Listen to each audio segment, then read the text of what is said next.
Hello everyone, स्वागत है आपके अपने YouTube channel special competitive maths में। आज हम राम सिंह यादव का प्रैक्टिस सेट 24 कवर करेंगे और साथ ही साथ जितने क्वेश्चन है इसके गणित के 36 से स्टार्ट होते हैं, तो उसका बहुत ही शॉर्टकट मेथड मिलेगा जिससे आप एग्जाम में सॉल्यूशंस बहुत कम समय में कर पाए। तो आप एक एक क्वेश्चन को केयरफुली होकर के देखिएगा। इसका 36 नंबर देखिए क्या कहता है। 36 नंबर क्वेश्चन है, एक वृत्त का परिमाप का मतलब होता है परिधि 100 सेंटीमीटर है। इसके चारों तरफ एक वर्ग बनाने पर वर्ग की भुजा क्या होगी। तो देखेंगे यहाँ पर अब एक वृत्त है, समझिएगा चित्र से, और वृत्त के चारों तरफ एक वर्ग बनाना है, तो वर्ग की भुजा क्या होगी इसको आराम समझिएगा। ये यहाँ पर स्पर्श करेगा, तो ध्यान रखिएगा वर्ग की भुजा वृत्त का व्यास होगा। क्यों? क्योंकि आप इस साइड से भी देखिएगा, यदि इसको इस तरह खींचे तो त्रिज्या का दुगना मतलब वृत्त का व्यास निकाल दें तो ये वर्ग की भुजा के बराबर हो जाता है। तो ध्यान रखेंगे सबसे पहले तो वृत्त की परिधि दी है, जब इसको हल करेंगे तो वृत्त की परिधि बराबर, वृत्त की परिधि दिया है 100 सेंटीमीटर। परिधि का सूत्र होता है 2 पाई r बराबर 100। तो r निकाल लेंगे, पहले त्रिज्या निकाल लेंगे, फिर वृत्त का व्यास निकाल देंगे। व्यास भुजा कहलाएगी, वर्ग की भुजा, क्योंकि वर्ग की भुजा निकालना है तो वृत्त का व्यास निकालना पड़ेगा। त्रिज्या का दुगना कर देंगे तो 100 बटे में कितना जाएगा 2 पाई, ये बटे में 2 पाई। अब यहीं से देखिएगा 2 से कैंसिल कर देंगे, 2 पंचे 10, 50 बटे पाई। इसकी त्रिज्या की वैल्यू कितनी आई 50 बटे पाई। अब वृत्त का व्यास वर्ग की भुजा के बराबर होगा, या फिर लिखेंगे वर्ग की भुजा बराबर व्यास के बराबर होगा। तो त्रिज्या का दुगना कर देना है, 2 गुणे, और त्रिज्या कितनी है 50 बटे पाई। तो 2 50 गुनी 100 हो जाएगा, 100 बटे पाई आ जाएगा। और यहाँ सेंटीमीटर दिया तो ये सेंटीमीटर में 100 बटे पाई आएगा इसका आंसर। अगला क्वेश्चन इसका देखिएगा 37 नंबर क्वेश्चन देखिए, एक बहुभुजी का विकर्ण 44 है, तो इसकी भुजा की संख्या कितनी है, कितनी भुजाएं होंगी। एक फार्मूला होता है बहुभुज का विकर्ण बराबर, बहुभुज का विकर्ण फार्मूला आपको ध्यान देना है, बहुभुज का विकर्ण बराबर n इंटू n माइनस 3/2, ये फार्मूला होता है। अब वैल्यू रख देंगे 44, यहाँ पर रखेंगे 44 बराबर n into n minus 3/2, multiply कर देंगे तो 88 हो जाएगा। 44 गुनी 88, n का n से n स्क्वायर माइनस n का 3 से करेंगे 3n। अब यहाँ पर ये ध्यान देना है 88 को 75 कर देंगे उस साइड में जाएंगे तो इधर 0 हो जाएगा, तो मतलब n स्क्वायर माइनस 3n ये रहेगा, 88 उधर जाएगा तो माइनस 88 बराबर कितना हो जाएगा 0। अब ऐसी संख्या पता करें कि गुणा करने पर 88 आए, जोड़ने घटाने पर 3 हो, तो यहाँ n स्क्वायर माइनस 11n और प्लस 8n कर देंगे, तो 11 8 88 हो जाएगा। 11 में 8 घटाएंगे 3 बचेगा, ये माइनस 88 बराबर 0। अब इन दो पदों से कॉमन, तो n है कॉमन, तो n बचेगा माइनस, यहाँ कितना बचेगा 13, और प्लस यहाँ 8 कॉमन लेंगे दोनों से, तो n माइनस कितना हो जाएगा 13 बराबर 0। तो एक गुणनखंड आ गया n माइनस 11 और दूसरा गुणनखंड हो जाएगा n प्लस 8 बराबर कितना 0।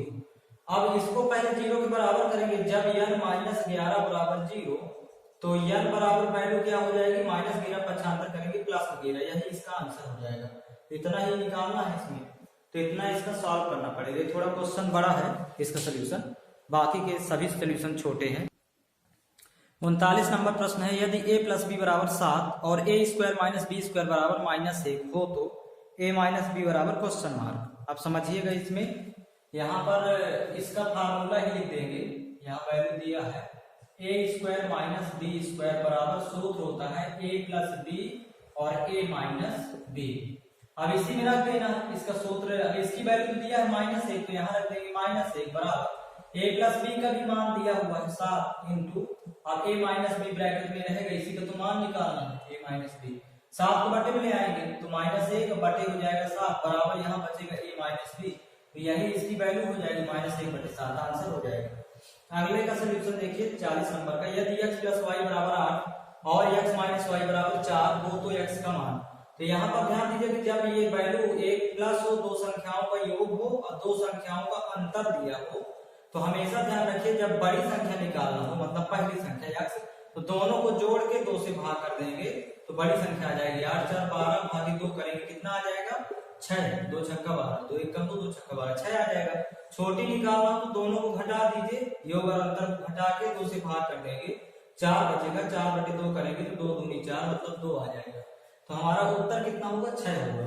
वैसे भी देख रहे हैं कि जोड़ने पर कितना आना चाहिए 8, तो ये 6 घन 2 करेंगे और घटाने पर कितना आना चाहिए 4, तो जब यहाँ 6 और -2 करेंगे तो ऑलरेडी साइन होता है कि x की वैल्यू कितनी हो जाएगी 6। अगला क्वेश्चन देख लेंगे। 41 नंबर प्रश्न देखिए, निम्नलिखित चित्र में x का मान क्या होगा, समझिएगा। यहाँ पर क्या है, ये समूह कोण आपस में बराबर होते हैं, मतलब जब इसका सॉल्यूशन करेंगे तो 72 बराबर किसके कर देंगे x धन 35, 35 को 95 कर देंगे, इधर आ जाएगा तो 72 माइनस क्या हो जाएगा 35 बराबर कितना x।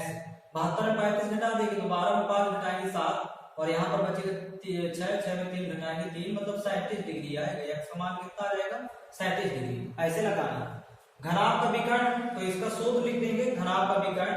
अब घनाभ का विकर्ण बराबर होता है अंडर रूट के अंदर लंबाई का स्क्वायर, चौड़ाई का स्क्वायर और ऊंचाई का स्क्वायर। ये ऑप्शन में देख लेना, ये होगा घनाभ का विकर्ण। नेक्स्ट क्वेश्चन देखिए 43 नंबर, यदि क्रय मूल्य 500 रुपए और लाभ 20% हो तो विक्रय मूल्य पूछ रहा है, तो इसमें देखिए विक्रय मूल्य कैसे निकालेंगे। विक्रय मूल्य निकालने का सीधा सीधा तरीका है, देखिएगा विक्रय मूल्य जब निकालना हो, क्रय मूल्य कितना दिया था 500 और 20% का लाभ हुआ है तो 120% हो जाएगा। यदि लाभ है तो 120 हो जाएगा, जुड़ जाएगा। यदि हानि होती तो 80 बचता है, 20% की हानि दी होती। यहाँ लाभ है तो 0 0 कैंसिल कर देंगे, 12 पंचे 60, मतलब कितने रुपया हो जाएगा 600 रुपया विक्रय मूल्य।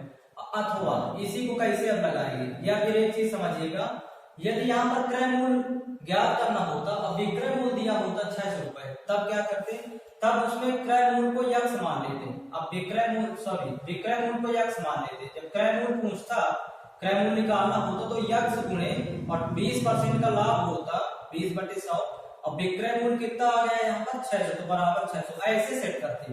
जब क्रय मूल्य निकालना होता तो क्रय मूल्य आपको ध्यान रखिएगा, क्रय मूल्य x मान लेंगे। अभी क्रय मूल्य दिया है सीधा सीधा तो क्रय मूल्य 500 सीधा लगा दिए। अब यदि बाद का मान दिया होता, पहले का पूछता, तो यहाँ x निकाल मान के इधर 600 निकाल लेते, यहाँ पर 0 0 कैंसिल करके और गुणा करके 500 आ जाएगा। तो यहाँ से 0 कैंसिल कर देंगे, 12 1 12, 12 पंचे 60 50 और 10 का और गुणा हो जाएगा, तो कितना आ जाएगा क्रय मूल्य कितना आ जाएगा 500, जो कि इसमें दिया है। तो आप लोगों को ये सवाल में ध्यान रखना है, यहाँ पर इस तरह लगाएंगे इस सवाल को। अगला सवाल देखिए, यदि किसी त्रिभुज के एक कोण का मान उसके बाकी दो कोण के योग के बराबर है तो ऐसे त्रिभुज को क्या कहते हैं। तो सीधा सीधा है, एक कोण का मान यदि 90 है तो बाकी दो कोणों का भी योग 90 होगा, क्योंकि तीनों कोणों का योग कितना होता है 180 डिग्री। तो ये समकोण त्रिभुज है। इसका सॉल्यूशन क्या आ जाएगा समकोण त्रिभुज। इसका आंसर होगा समकोण त्रिभुज। उस त्रिभुज को समकोण त्रिभुज कहते हैं। ये इसका सॉल्यूशन। नेक्स्ट क्वेश्चन देखिए 45 नंबर प्रश्न है, वह छोटी छोटी संख्या कौन सी है जिसको यदि 43 88 67 4,38,867 से घटाया जाए तो पूर्ण वर्ग संख्या प्राप्त हो। ऐसे प्रश्नों में हमेशा भाग विधि से वर्गमूल निकाल देते हैं और लास्ट में जो शेष बचेगा वही घटाया जाए। तो देखते हैं 43 88 67 का भाग विधि से वर्गमूल कैसे निकालेंगे। 43 88 67 का भाग विधि से वर्गमूल निकालना, तो ऐसे इस तरह लाइन खींच लेंगे। यहाँ से 2 2 के जोड़े बनाएंगे, पहले इकाई तरफ से 2 2 के। पहला जोड़ा 43 है तो ऐसी संख्या का वर्ग पता करना है कि 43 से अधिक ना हो। तो 6 का वर्ग 36 होता है, क्योंकि 7 का वर्ग तो 49 हो जाता है। तो 6 का वर्ग 36, तो 6 3 जगह रखेंगे, यहाँ भी रखेंगे 6, ये लिख दिए यहाँ 36, यहाँ घटाएंगे यहाँ जोड़ेंगे। तो 6 6 जोड़ेंगे तो यहाँ हो जाएगा 12, ये जगह छोड़ देंगे। यहाँ 13 में हासिल ले गए तो 13 में 6 7, यहाँ 0 और ये 88 जो बचे उतार देंगे। अब इसके बाद 12 का पहाड़ा पढ़ना है, 78 से जाना हो तो 6 बार जाएगा, 12 6 72, 6 यहाँ रखेंगे 6 यहाँ रखेंगे और 6 यहाँ भी रखेंगे।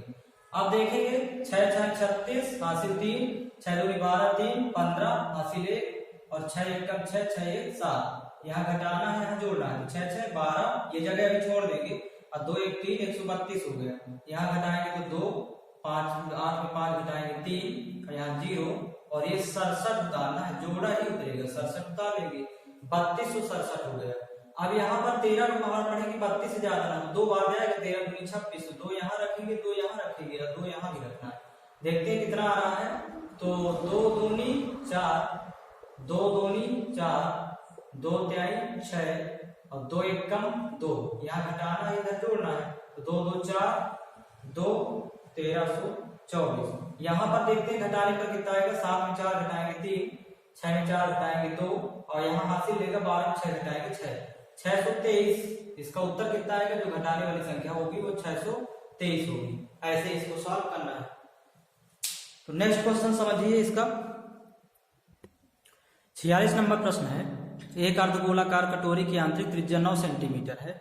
यह एक द्रव से पूरा भरा है। इस द्रव से 3 सेंटीमीटर व्यास तथा 4 सेंटीमीटर ऊंचाई की कितनी बेलनाकार बोतलें भरेंगे। तो इसको देखते हैं, जो जो दिया है उसी तरह लिख देना है। पहले लिखेंगे अर्धगोले की त्रिज्या। अर्धगोले की त्रिज्या दिया है तो अर्धगोले की त्रिज्या लिख देंगे। अर्धगोले की त्रिज्या दिया है यहाँ पर 9 सेंटीमीटर और इसी में देखेंगे इस द्रव से 3 सेंटीमीटर व्यास तथा 4 सेंटीमीटर ऊंचाई की कितनी बेलनाकार। तो बेलन का व्यास दिया है, यहाँ पर लिखेंगे बेलन का व्यास। बेलन का व्यास कितना दिया है, 3 सेंटीमीटर। तो त्रिज्या कितनी होती है, 3/2, आधी हो जाती है। बेलन की त्रिज्या कितनी होगी, 3/2। और ऊंचाई, बेलन की ऊंचाई भी दे रखा है। बेलन की ऊंचाई लिख देंगे यहाँ पर 4 सेंटीमीटर। एच की वैल्यू 4 सेंटीमीटर। अब बोतलों की संख्या हमें निकालना है। तो बोतलों की जब संख्या निकालो, संख्या निकालने का फार्मूला होता है, बड़ी आकृति जो थी अर्धगोला, उसका आयतन ऊपर लिखेंगे, अर्धगोले का आयतन, अर्धगोले का आयतन बटे में आएगा बेलन का आयतन, बेलन का आयतन। सूत्र लिख देंगे, अर्धगोले का आयतन होता है 2/3 पाई आर क्यूब और बेलन का आयतन भी लिख देंगे पाई आर स्क्वायर एच। पाई से पाई कैंसिल। अब यहाँ पर त्रिज्या अलग अलग है, त्रिज्या अलग अलग है तो वैल्यू रखेंगे। तो देखिएगा वैल्यू क्या रखेंगे, 3 नीचे आ जाएगा, 2 ऊपर रहेगा, गुणे आर क्यूब है, मतलब अर्धगोले की त्रिज्या 9 है तो यहाँ 9 क्यूब हो जाएगा, 3 बार 9 का गुना होगा, बटे में ये 3 बटे में आ जाएगा, गुणे आर स्क्वायर। बेलन का त्रिज्या कितनी दिया है, 3/2, ये आ जाएगा 3/2 गुणे 3/2 आर स्क्वायर है इंटू ऊंचाई दिया 4 तो यहाँ आ जाएगा 4। तो 2 2 कैंसिल, ये 2 दूनी 4, ये कैंसिल यहाँ से। अब देखिएगा 3 त्रिका 9, ये 9 कैंसिल, 3 एकम 3, 3 त्रिका 9, तो 9 3 27 दूनी 54। कितनी बोतलें भरी जा सकती हैं, 54। फिर लास्ट में गुणा कर लेना। अगला क्वेश्चन देखिएगा इसी का। 47 नंबर प्रश्न देखिए, बहुत ही सरल है। एक गुणोत्तर श्रेणी का प्रथम पद 5 है और तथा सर्व अनुपात 2 है। इसका 8वां पद क्या होगा। तो 8वां पद देखिएगा, डायरेक्ट 8वां पद निकालेंगे। 8वां पद यदि निकालना है तो ध्यान रखिएगा a r की पावर 7। अब जहां a क्या है तो a है प्रथम पद जो कि दिया है प्रश्न में, प्रथम पद। r क्या है, सर्व अनुपात 2 दिया है, ये भी दिया है। अब 8वां पद पूछ रहा है इसलिए पावर में 1 कम कर देंगे। 8वां पद पूछे तो 7 लगा देना। अब जब दिया है सब तो रख देंगे। a का मान कितना है, यहाँ पर प्रथम पद है 5 है, इंटू r का मान कितना है, सर्व अनुपात 2 है, पावर में 7। तो वैल्यू आ जाएगी 5 गुणे 2 की घात से 7 करेंगे 128 आ जाएगा, क्योंकि 2 दूनी 4 दूनी 8 दूनी 16 दूनी 32 दूनी 64 दूनी 128, 128 गुणे 5 कर देंगे तो 640 आ जाएगा। इस तरह से इतना होगा, 8वां पद 640 होगा। नेक्स्ट क्वेश्चन देखिए, लास्ट के जो 3 क्वेश्चन है मैंने पिछले पार्ट में अपलोड कर दिया है, मतलब पिछले पेपर सेट में है, प्रैक्टिस सेट पेपर में, तो आप रिवीजन के दौरान आपको मिलेंगे, इसलिए मैं इसको अभी यहाँ पर नहीं बना रहा हूँ इसमें। और नेक्स्ट प्रैक्टिस सेट पेपर भी जल्द ही अपलोड कर दूंगा, आप लोग रिवीजन भर करते जाएं। डेली मैं 2 या 3 वीडियो मैं डेली पर डे अपलोड करूंगा, तो आप लोग देखते जाइएगा, रिवीजन करते जाए। इसमें इतना ही कहूँगा।